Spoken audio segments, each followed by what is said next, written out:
Right, well, we'll just get into it. Thanks for listening. And today I've got singer-songwriter, guitarist of the Delorentos, we have found out, Ronan Yourell. And my name is Daniel Crowe. It's a conversation, and the whole point of this podcast, from my point of view, is to get inside the mind of a creator, whether that be a musician, a filmmaker, whatever you might be, to understand where you're coming from a little bit more and how your own art or your own way of using your creativity helps you out. So, we'll fumble through that for the minute. But yeah, Ronan, thank you. Pleasure. Thanks for having me, Dan. It's deadly great.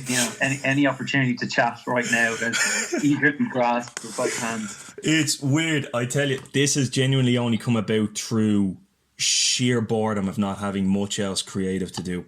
Do you know what? I know you said to me last time we were speaking that you're doing a home studio. You're making your own home studio.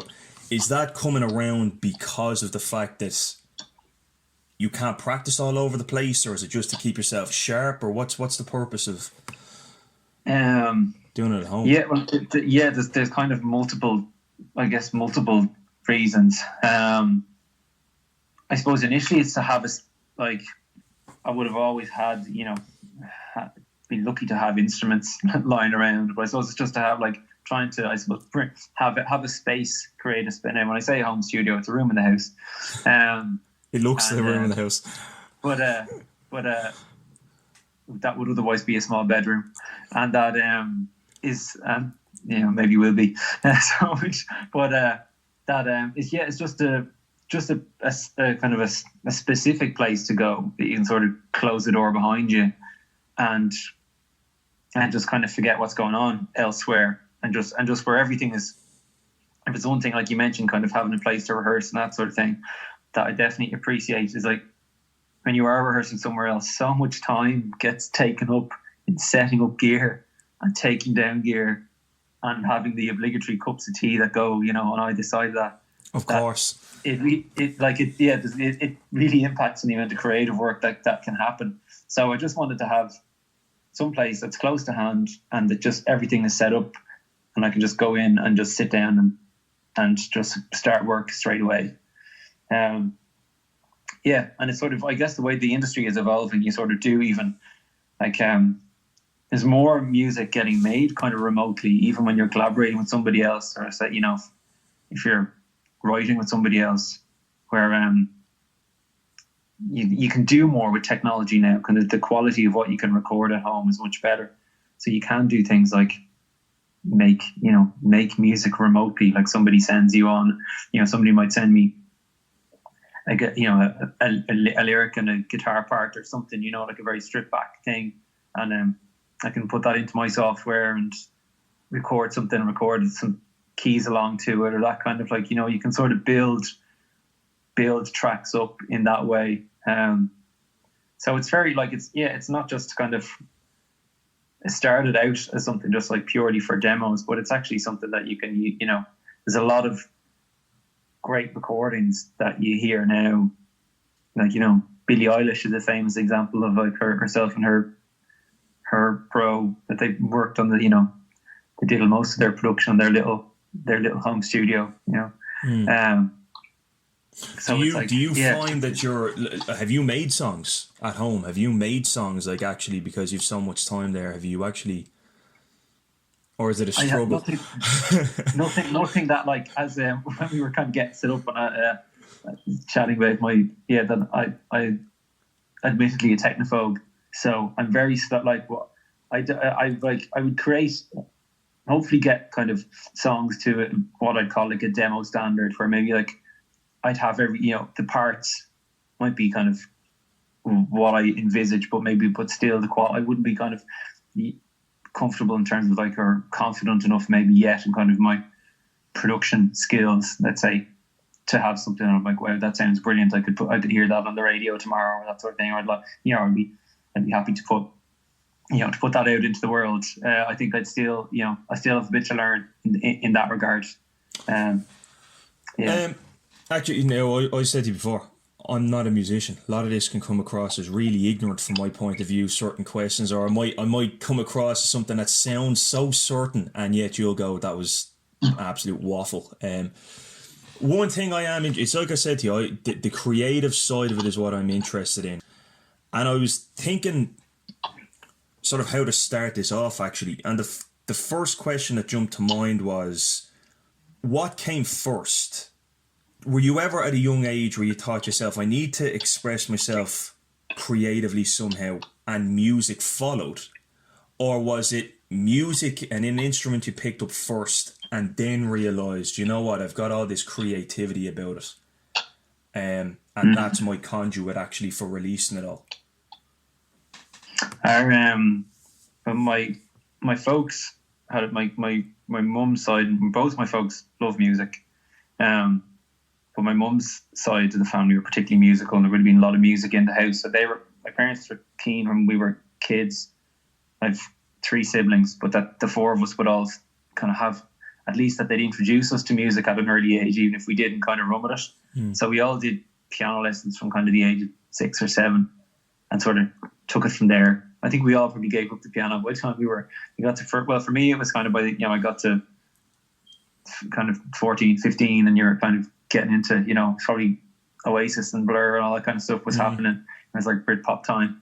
And I was doing all these little, classical pieces that just didn't resonate with me whatsoever.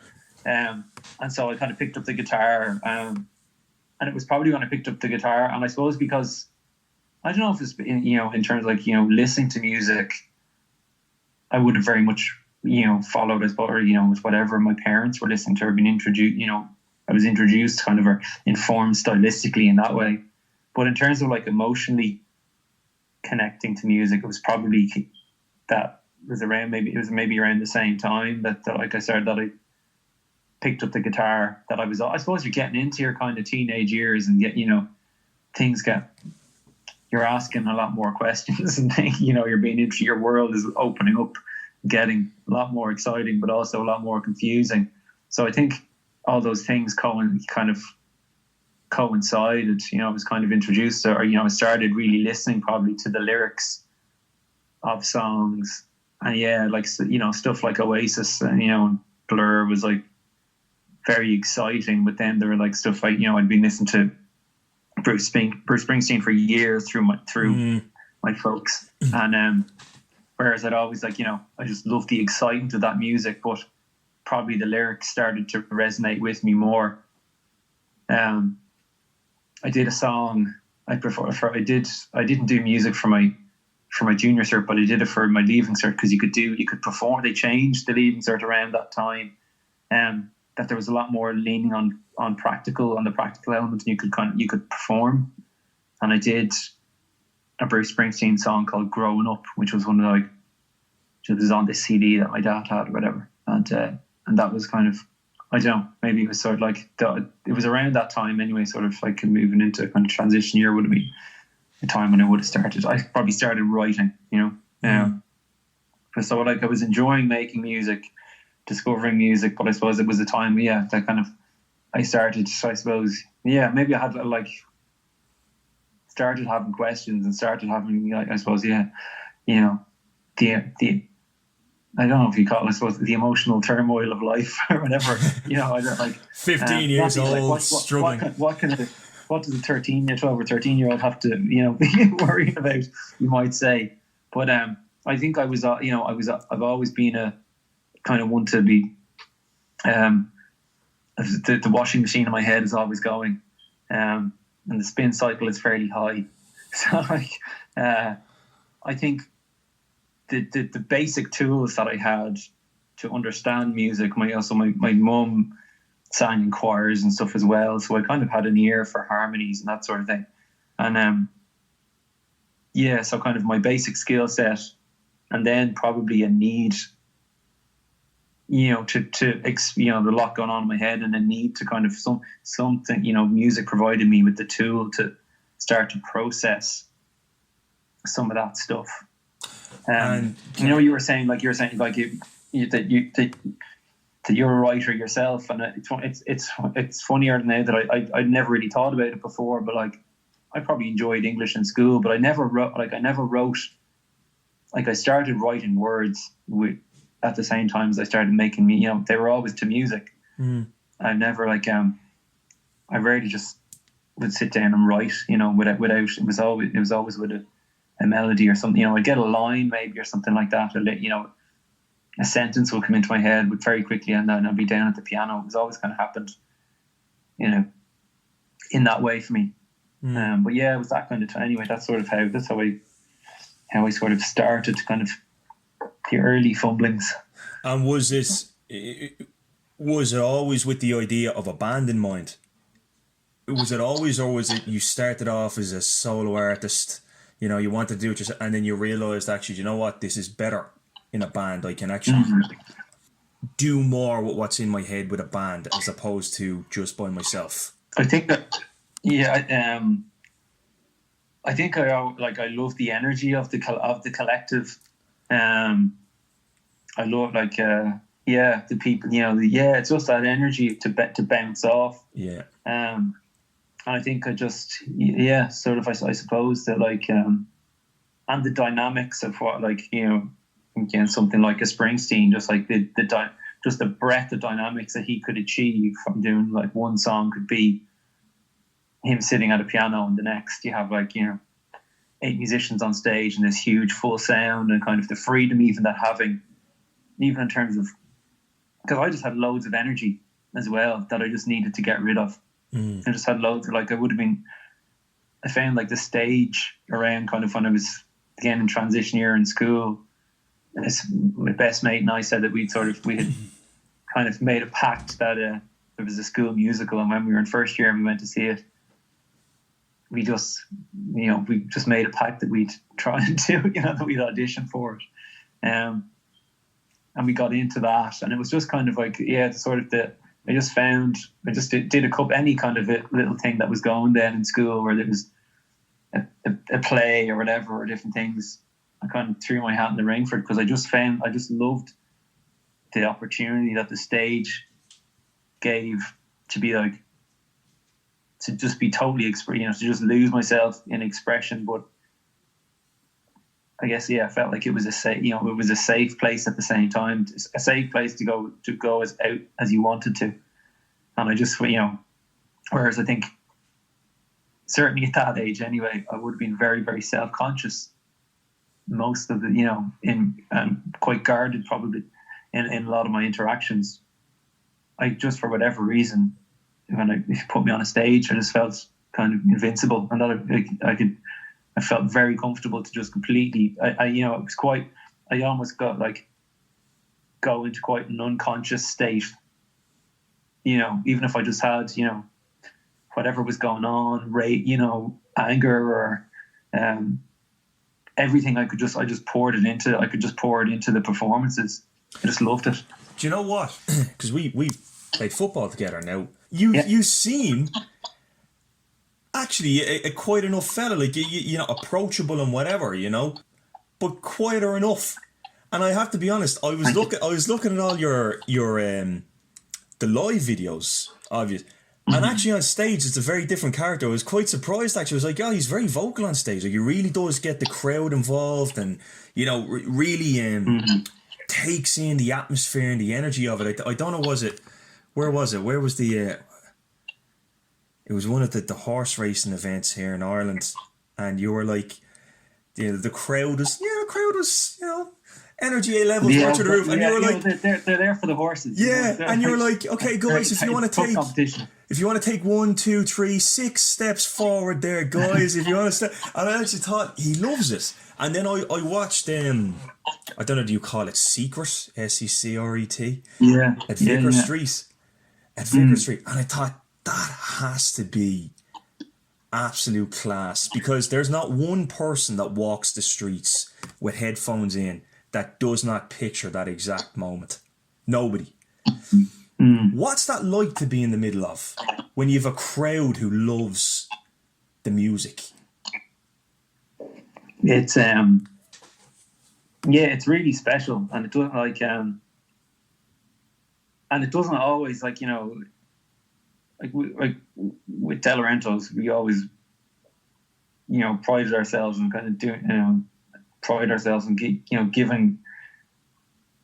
giving a good live show, or giving putting everything into every performance. But you're never guaranteed to hit a height like that. They're not. So you never sort of.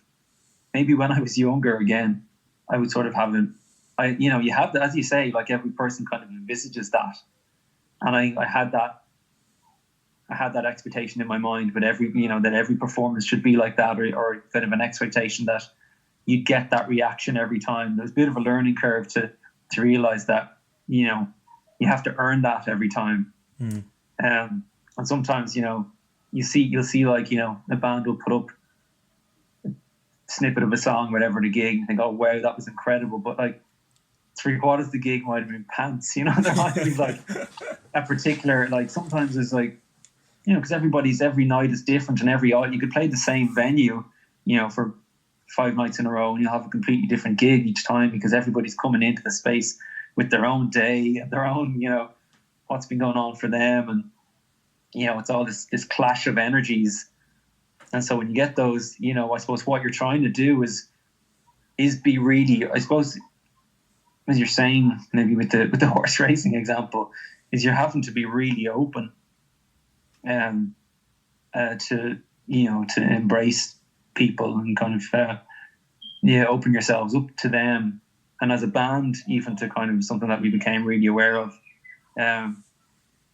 it's trying to be like, even at least on the same page. If there's a band on stage, that you're all trying to be in the same place emotionally and open to each other, to create the kind of the possibility that you can get the room, you can get the band down audience in that kind of that same, where you have that connection. Obviously, if people are there to see, you've different kind of gigs as well. Like sometimes people are there to see you, obviously, which is one thing, and sometimes you're supporting another act or something, and you have to kind of win them over. So there's different. Every experience is different, but hopefully, and particularly those gigs, if it's a hometown show or whatever, and people know that everybody's wanting to get to that place, and it's kind of I've always just appreciate whenever I get to see another artist or whatever, being brought to that place by them, where I sort of can find myself in the moment with them, very present and emotionally kind of, sometimes it's just an emotional connection. It's not even that you're sort of intellectually going, I'm really agreeing with this. Sorry, I can hear kids. I don't know if you can hear your kids having the time of their lives out there. Yeah, I thought your house was like a carnival out there. I did, but yeah. Don't worry about it. Sorry.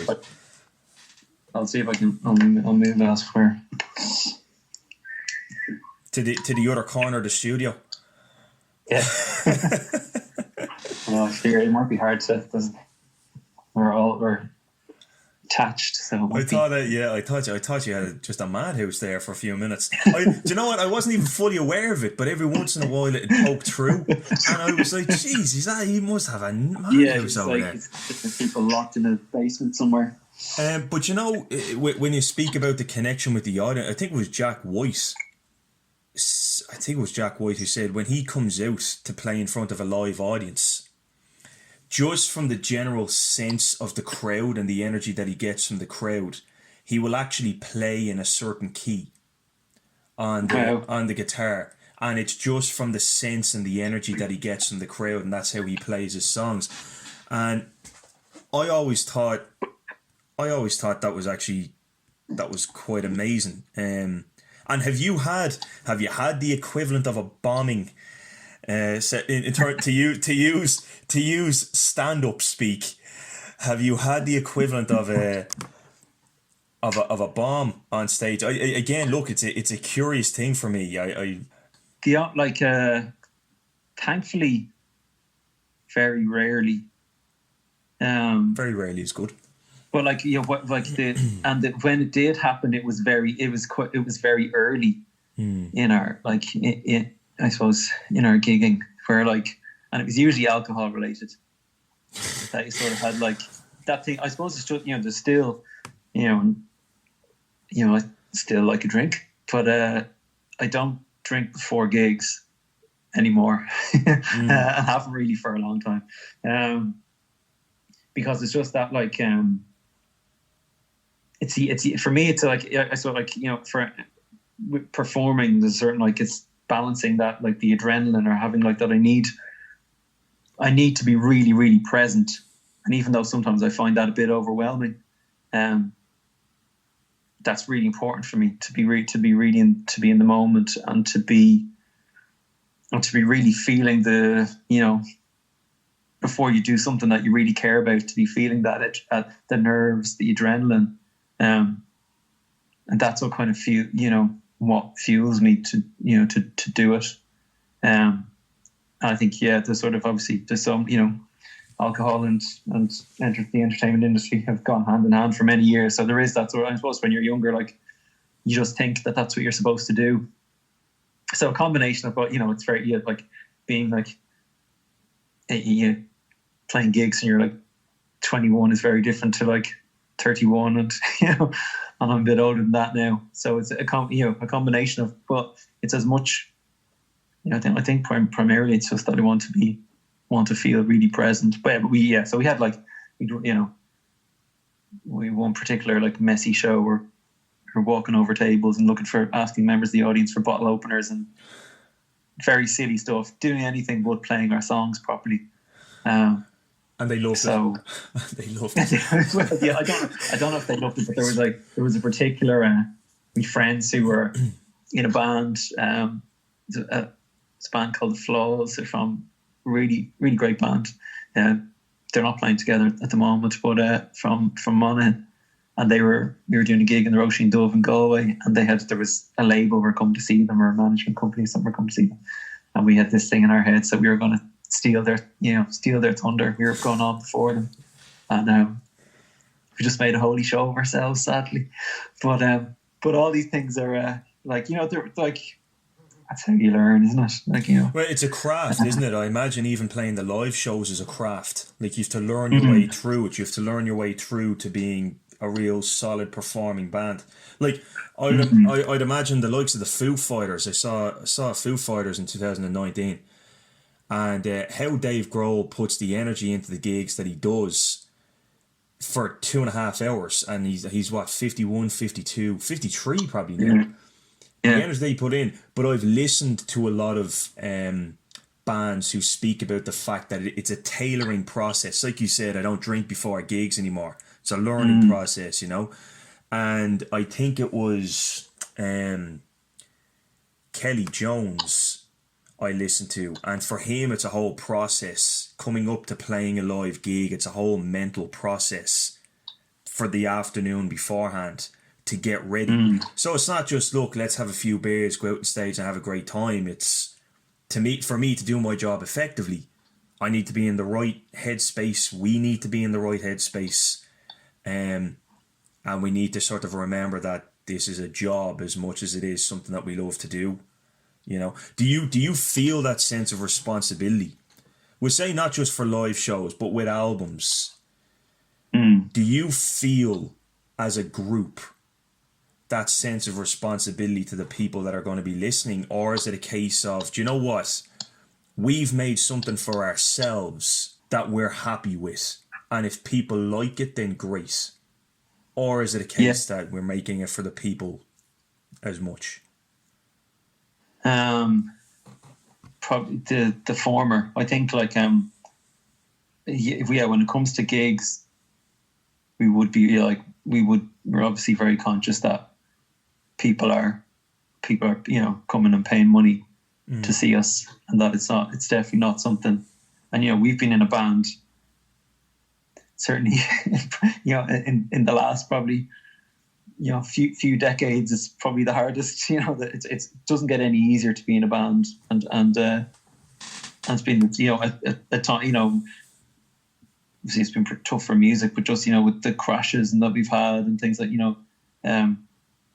people, disposable income is not so much of it around, and you just if people are paying money to come and see you, it's not I suppose it's an interesting conversation. So maybe it's another conversation about kind of the value of music, because like particularly right now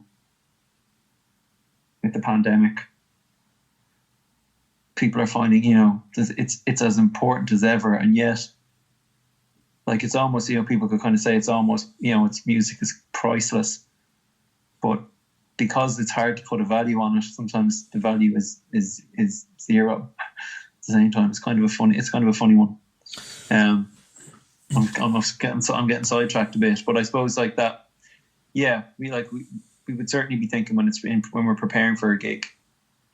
You want to make sure that that we're in a place where we can, do our absolute. You want to be, and we write a certain. The music is explorative. There's a lot of builds, and it's kind of like the music is kind of very much kind of emotion, like how you see there's ideas there, but it's also each track can be quite a journey emotionally. So you want to do the songs justice as well, represent them authentically every night. And it just so happens that the songs we wrote require a lot of energy to do that. And so that's something that, certainly, and particularly as the years go by, as you say, it takes more out of you. And I suppose our lives are busier, so you have to really, we have had to look after ourselves more and each other more over the years to kind of make sure that we can get to that place of get to that level of performance. If you want people to really, and like I think to get people to invest in it, so much of themselves in an evening of music or in a gig, it's a big thing, to get people to kind of abandon their self-consciousness. I know for me, that's, I'm standing in the crowd. Sometimes you're standing in a gig and you can feel just as self-conscious as the person on stage.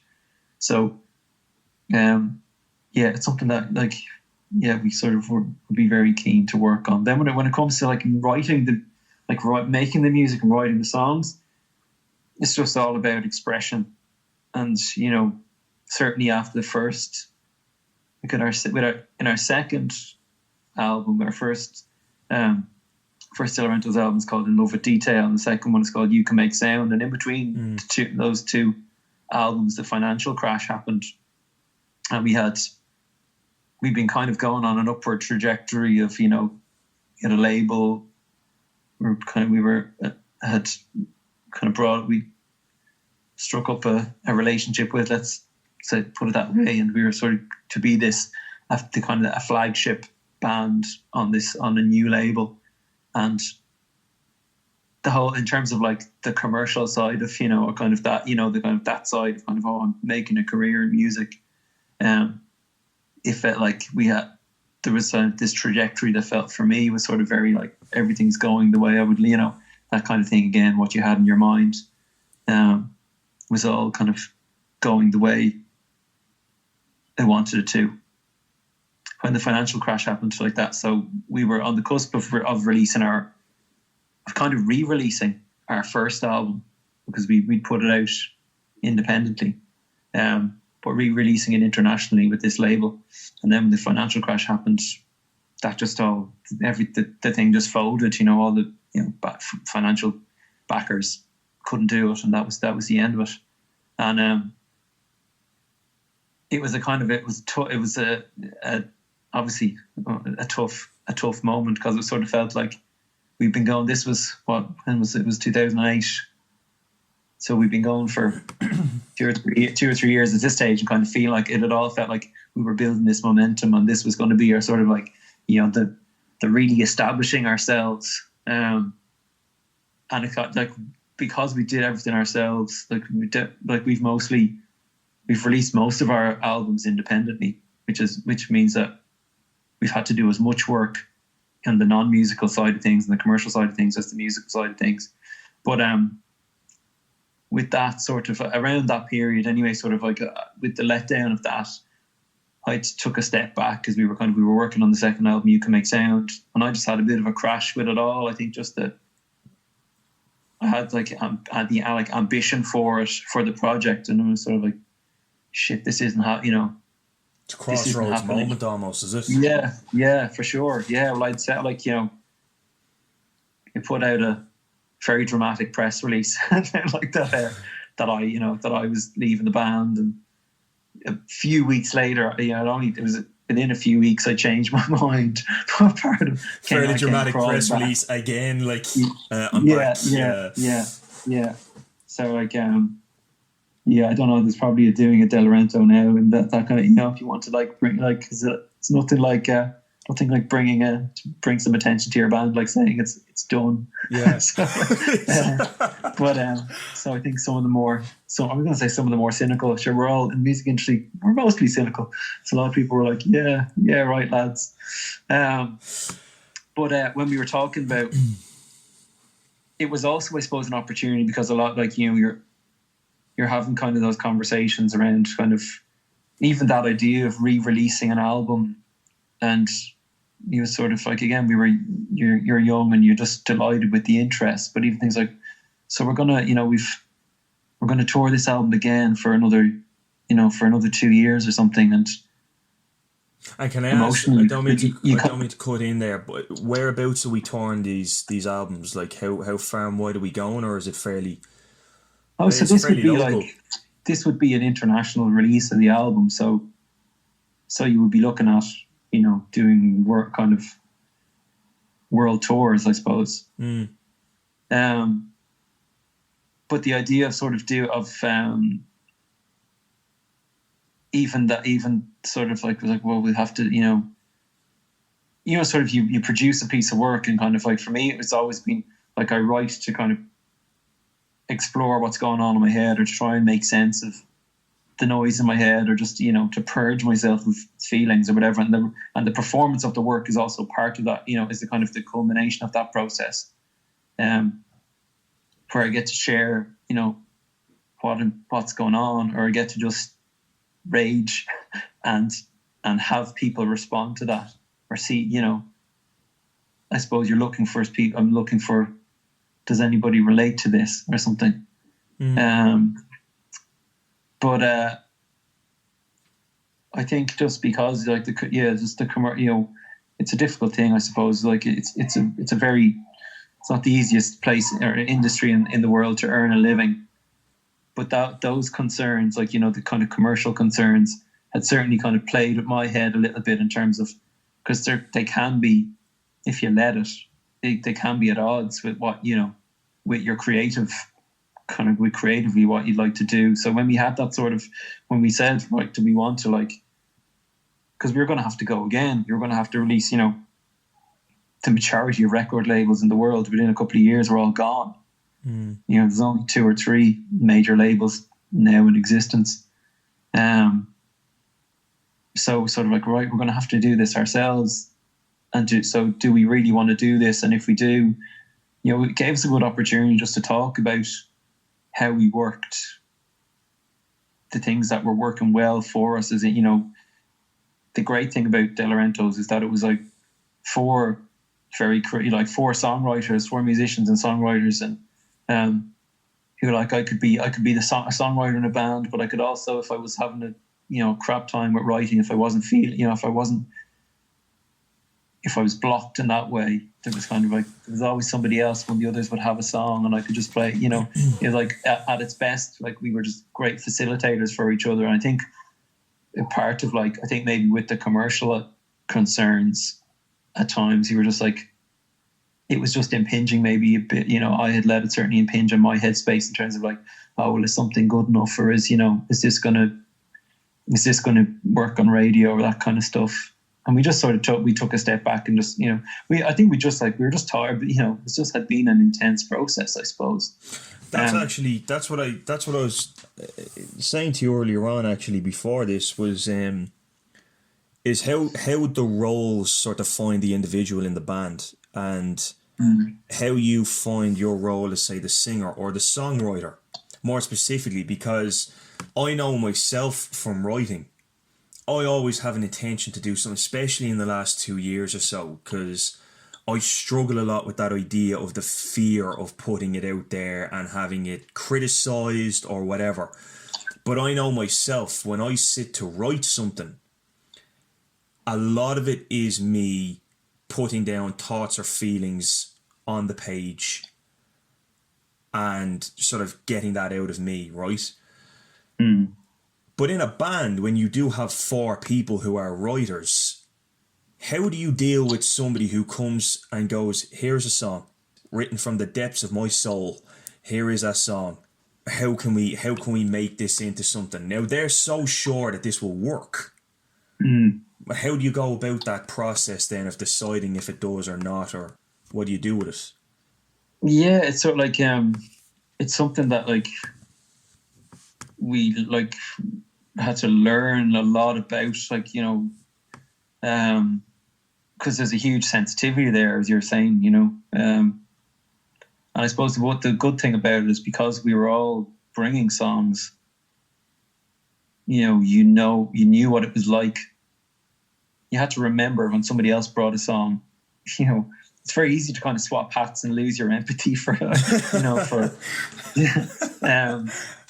but like that, you know, to remember, like, you know, yeah, what it's like. And that sometimes again, like,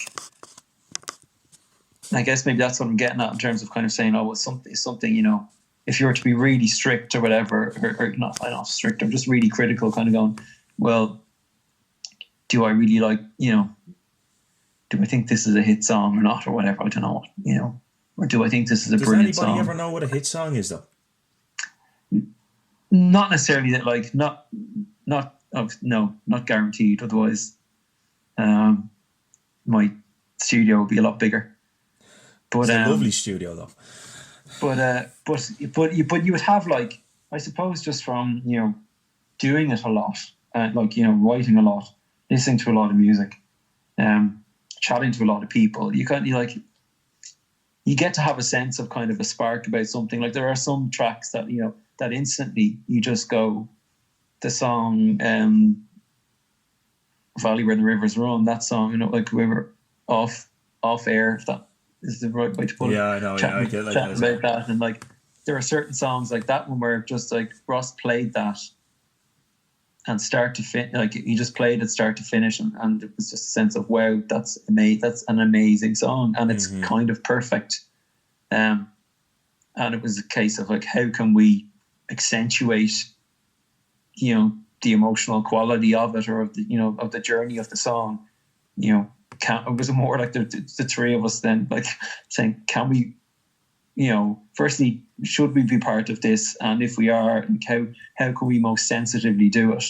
Whereas other times somebody brings something and you're like, wow, I really don't like most of this, but there's a little nugget of something, you know, maybe there's a chorus or something, or there's a melody, you know, there might just be a melody line and something that you're like, I really like that. And it's a process of, like, well, you see how everybody else feels. It's very, like, it's just a molding process. You're kind of discussing, you know, being sensitive with the person in the first instance to sort of, you know, you could just say, maybe at times you could, like, we erred on the side of, you know, as well, just kind of looking after each other and being respectful of each other. So you might, like, if it was a different sphere, you might be more blunt at times, but we usually, you know, we found a way of working where we wouldn't sort of flog something if it was clear that it was, you know, wasn't going to go anywhere. Or if, like, when I say it wasn't going to go anywhere, there are songs that every member of Delorentos has brought. There's some great songs, but just sometimes it needed the collective. You know, again, it's all to do with where probably a lot of unconscious stuff, where everybody's at, what, you know, emotionally themselves, what music maybe we all have different musical tastes. You know, it's like a lot of where people are at. Like, it was very much just a raw sense of we used to, less so in the last number of years, just because people's lives are busier. One of the guys in the band has been living in London for the past 4 or 5 years, but certainly in the first number of years, we spent a lot of time together. Like, we treated it as a full-time job. You know, we rehearsed at least 5 days a week, so we just spent a lot of time and we just kind of, it was just feeling stuff out and processing stuff. So we would find, if you didn't like something, you sort of, I suppose it's that kind of like, you just focused on the bit that you liked, or you were kind of like, and we got better at saying, I just don't really like that.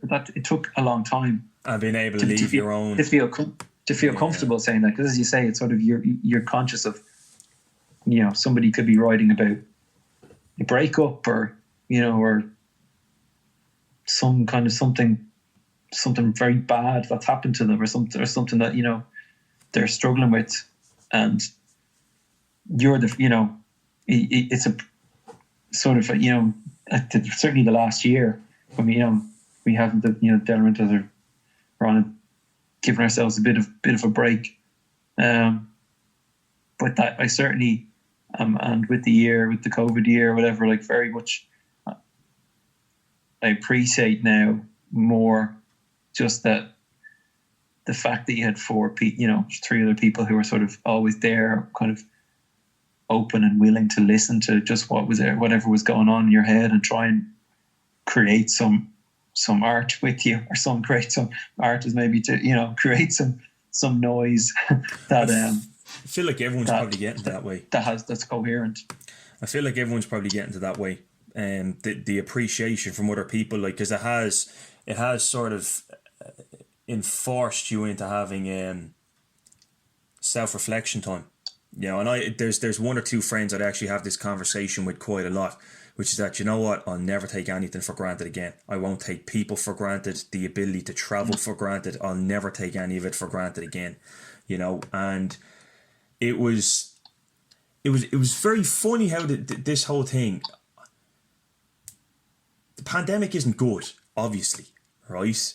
But it took so long, I felt, for it to come to Skerries that I actually wondered, was it really as much of a problem? I was only saying this last night.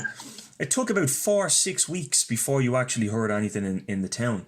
But the first sort of thought that I had for myself was, because everyone was locked down and certain things were taken away from you, like the ability to travel or whatever it was, people started to feel that relationships were more important, or travel was more important. And I oddly then started to feel in sync with what was around me. You know what I mean? Because for me, speaking to people, relationships with people, travel, these sort of things that make life the really enjoyable life, I've always felt that people look at that and they go, that's not more important than having a stable job. That's not more important than having the house. And after maybe a month and a half of this pandemic, and everyone suddenly realising, you know what, I won't take any of this for granted again, I went, now I kind of feel like we're in the same boat here. So it was really crazy. But then the longer this thing has gone on, I'm just in like, Jesus, I'm over it. I just can't wait to get back to I can't wait to get back to normal. Right, we're in the same boat. Fantastic. Let's get back to normal. But the lyrics, there's a couple of songs here actually that I really like. Right, Valley Where the Rivers Run is one. Now, if you're not the writer, I'm very sorry, you're at least involved in the song. I don't know who the writer. Bullet. I was there. Ross. That's Ross's lyric. That was his one. Bullet in a gun. Bullet in a gun. I did write the lyrics for that one. Now, your performance of that, it was basically just a street performance of that. I think it was in, what was it, Madrid or something in 2011. Yeah. I've watched that one 100 times. I just think it's brilliant. And it was the drums, the beat off of the song, the way it comes in, and I just love it. But the lyrics, that one you can. Well, first of all, okay, what do you ever explain what these songs are about?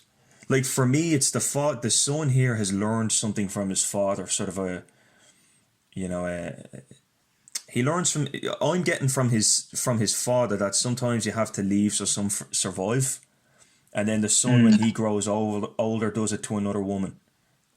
Was that like a real personal thing for you? Was that something you made up on the spot? What was it? Just I'm fumbling through asking where that came from. Yeah, I kind of like. So as I was like that, kind of meditating on a few things. That idea of sort of that that a lot like that our life of might be an obvious thing, but I suppose that a lot of our life, the direction, certainly in terms of, well, depending on what opportunities you can get, but where the situation you were born into has a massive, has a huge bearing on, so not through any fault of your own, you can find yourself in, very profitable or beneficial or very challenging circumstances. And there's a bit of that in it. So that's that thing with the father, the father passes to his son, that sort of you can inherit conditions of living or even ways of being that, again, something, the ones that are probably fruitful, for want of a better word, you probably don't really think about, but there's a lot of other ones, they sort of like, yeah, I'm like, I suppose, yeah, that we kind of like, I don't know in terms of like specifics, but yeah, there's some like there's the ways, like the ways that we are, like kind of,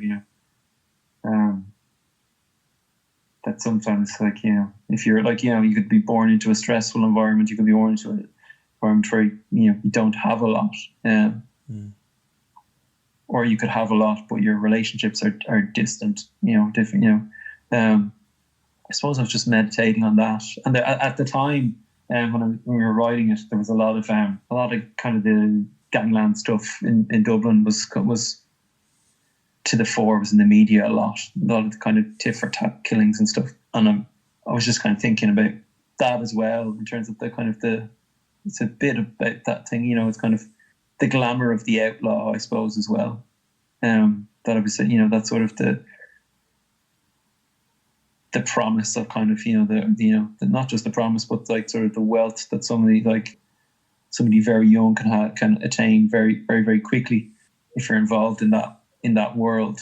But just how precarious it is, or just, think that, that it's not necessarily a long life or maybe a particularly enjoyable one because of that you don't have that sense of security, in terms of like your personal safety or that of your family. And I guess I'm just thinking again, as sort of, people are born into that. You sort of, I suppose it's not something that somebody sort of like, is it a choice? I think it's probably something that people don't choose. They're just born into that life. Kind of a weird thing maybe for somebody, I'm fairly middle class, so I don't, why I'm, but I suppose I'm always interested in how we relate as human beings, or we kind of like, we pigeonhole ourselves and pigeonhole other people. Mm-hmm. So I suppose, yeah, just one of my explorations into trying to understand how somebody gets into that way of life, mm-hmm. And what it's like. Do you know, I find myself actually whenever I'm writing, I always, if I'm writing, say, some sort of a screenplay or a short story, I was thinking about it the other day actually because of this conversation, and I was thinking about where a lot of what I write comes from and what it's about. And generally, I always write something about people who are marginalised or people who are seen as bad people. But I always try to put in that grey area, try and write from sort of an empathetic point of view from those people who are bad people. I always try to do that. So, from the point of view of writing about how people get into a life, and say for, gangland criminals, that they probably don't know a lot different. It's interesting how, I or you and other people, and probably rightfully so, would look and go, how can you kill a man, and I can't get my head around that, and how can you rob somebody? But then when you're born into it, it's almost like a different rule set, which is not to make allowances for it, there's a different set of rules. You're hanging with people who live a different life to you. So I suppose for me, I always try to do that. And that's why I want this conversation, is to sort of, I always would love to know the motivation so that I can understand a little bit more. And yeah, I think if I was in a pub now, I am that guy in the corner who's bothering you while you're having your pint. Like, you know, you've told me something interesting and I'm there 45 minutes later going, yeah, I'll leave in a minute. But that is me, because I'm very fascinated by people who have a story, you know.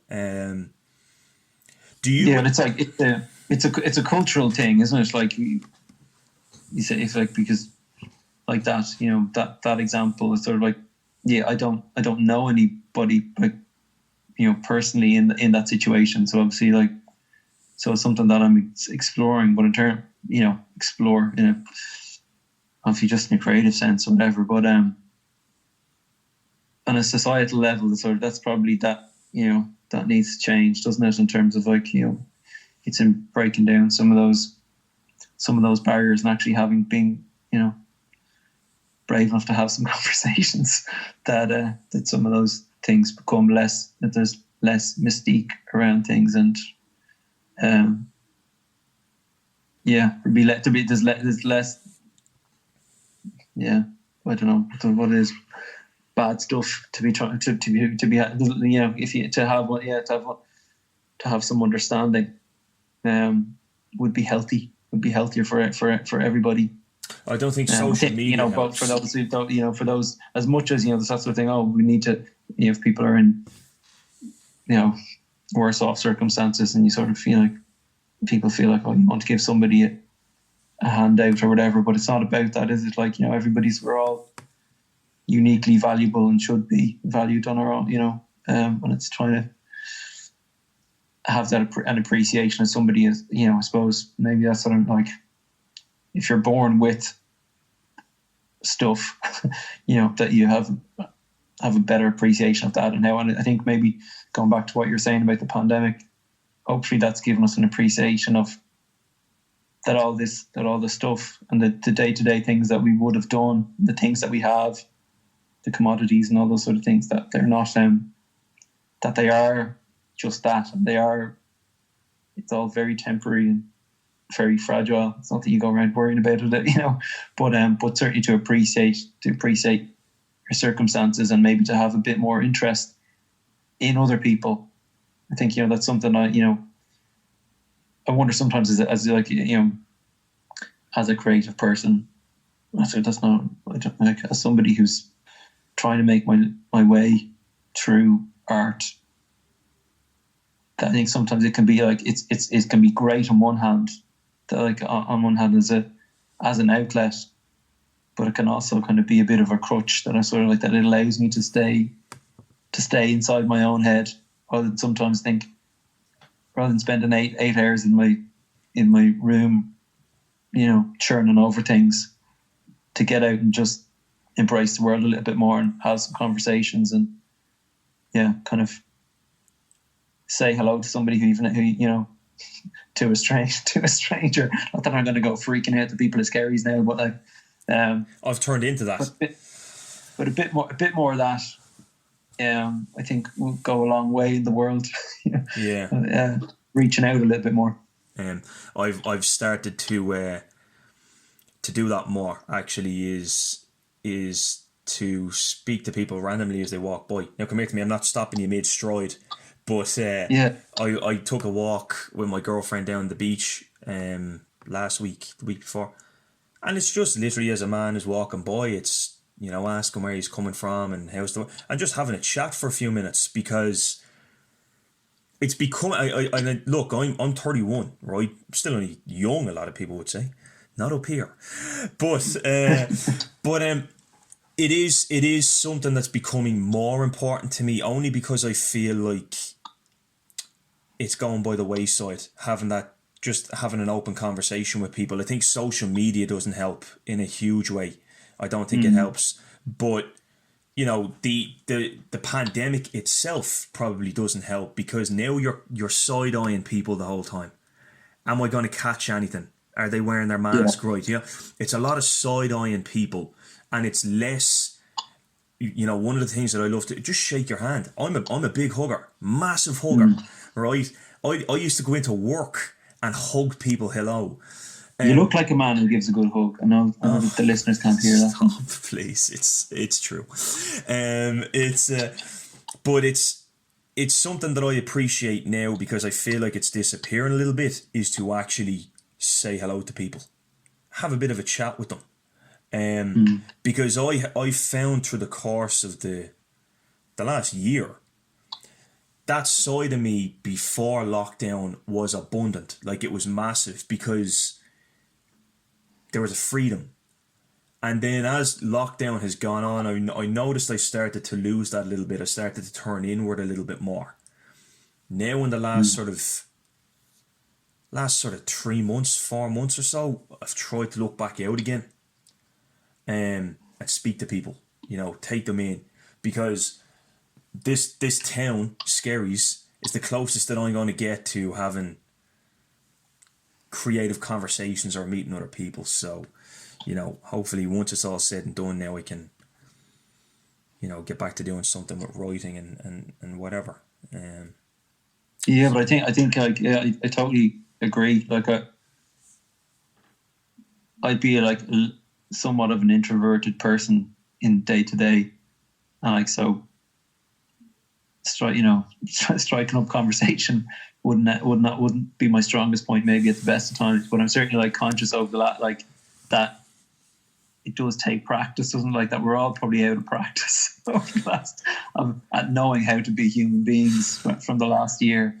And I think it is, I think even to say, like, remember, like, I, you know, worked in a supermarket for years, and like a really good manager was always just like keen to, like, not that you were like in an overly kind of Americanized way of kind of that you had a phrase book or kind of a script of what you were going to say to customers, but just genuinely saying, you know, like, be open, take an interest in people. And particularly, like, if you think, like, you know, they'd be conscious of, like, you would have regular customers coming in, or like older people, say, who'd be living alone, and you might be the one person that the, you know, the trip to the shop might be the one person they meet in that day. So to, like, ask them how they're getting on, you know, it doesn't have to be a big chat, but just, you know, be open. And I think, like, maybe now we're all getting to know what it feels like to be, you know, 85 and living alone, you know, because we're all only getting that one trip, you know, and how important that one trip, you know, trip to the supermarket is. I went to the dentist the other day, and I was making calling the practice or whatever, talking to the receptionist. They're saying there's been a massive surge in bookings for dental appointments, and that we were just discussing, was it that, you know, the people are just really obviously super desperate for a day out, you know, or for a trip, or to see another human being, even if it's in that very scary chair. But I totally, you know, I how are you? Tell me all about yourself. Yeah. But I get it. Like, I think, like, yeah, I think, like, now it's really nice to, I do some teaching as well, and in a music college, with a music college in Dublin, and we're doing, like, Zoom classes at the moment. But I find, like, it's brilliant and overwhelming to have that opportunity to just see other, you know, a dozen other faces and have a chat. And in that way, that, like, I'm out of practice, I get anxious beforehand, but I always really love it when the conversation gets going. It's like, this is why human beings hang out. You know? Yeah. Like, it's true that we are social beings after all. You know? You know, I just, again, I'm getting kind of conscious of time there, but I give you one. I went to a coffee shop. I think the last time we were open, went to a coffee shop, right? I just sat there. I went in, I was after finishing work, thought I'd go in, and I'm actually just in the mood to take time, because this hasn't been open in ages. Went in, I sat down, and I went to take my phone out and check the time. I went, no, do you know what? I'm not going to do that. And as the waitress came over, I said, excuse me, I said, have you got the time? And she sort of looked at me like had two heads.